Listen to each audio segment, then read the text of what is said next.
Sveiki, maukų ruoša yra varginantis darbas. Aš esu tvirtas vyras ir galėčiau perskelti šią mauką kirviu, bet aš renkuosi maukų skaldiklį.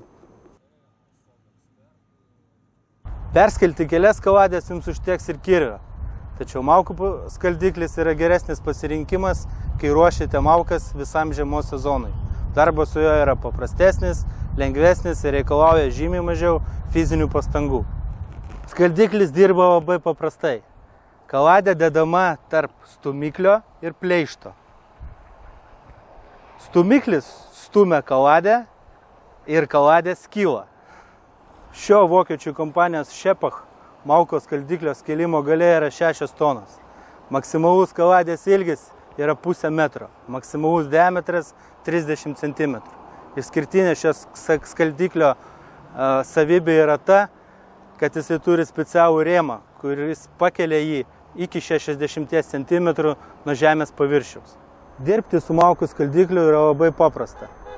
Pradžiai reikia atsukti specialų oro nuleidimo varžtą, priklausomai nuo skeliamos kaladės ilgio susireguliuoti stumiklio padėtį.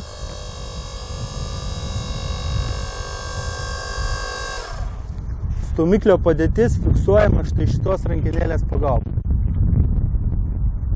Viskas.